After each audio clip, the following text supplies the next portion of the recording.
Last night, Johnny Depp came to my house, and he brought Orlando Bloom and another man with a yellow head, and then I decided to kill Johnny Depp, and so I ran away with him through the backyard and into a lake, and then I dropped him into a lake, and then ran away from the cops, but then I decided that it wasn't Johnny Depp that I wanted to kill. I really wanted to kill Orlando Bloom, so then I killed him, and I cut off his head, and then it turned yellow, and then there was two yellow men. The man without the head was really actually dead, and the yellow man with the head wasn't dead, and then I ran away to an amusement park where someone took me into the carousel and then killed me, but then I woke up and we were in a car and we were falling off a cliff, and I was really, really scared, and my dad was driving the car and he was just telling me he was sorry, but he wasn't really sorry.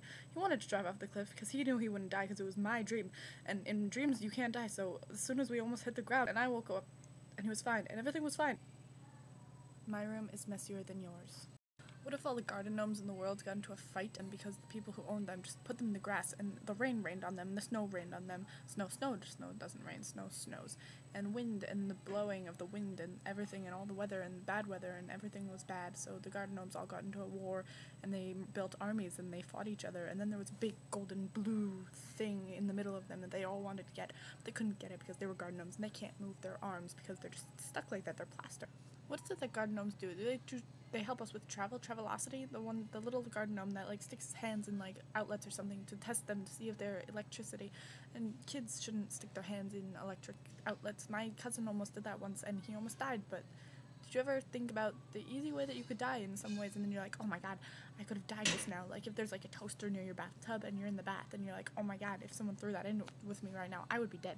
But you wouldn't put it in the bathtub with you because then you'd be dead. My family used to have a dream catcher, but it was made of animal furs, and their dog liked it a lot, and he used to go to the attic and tear it apart, and then snow came out of it, and sparkles and magic fairies popped out of it, and magic fairies actually like the calcium in your bones, so they eat your teeth, and it's bad. That's why the tooth fairy doesn't ever leave you any money. My mom never put money under my pillow, she just took my teeth and then forgot about them. Forgot about putting money, so I never got any money as a kid. I have never babysitted either. I don't get money. I am 16 years old and I've never got a dime to my name. I don't even get allowance. My mom just pays for everything, but she barely ever pays for it. If I ask for something, she's always like, you should get a job, but then if I want a job, she tells me that she doesn't want to drive me to the job.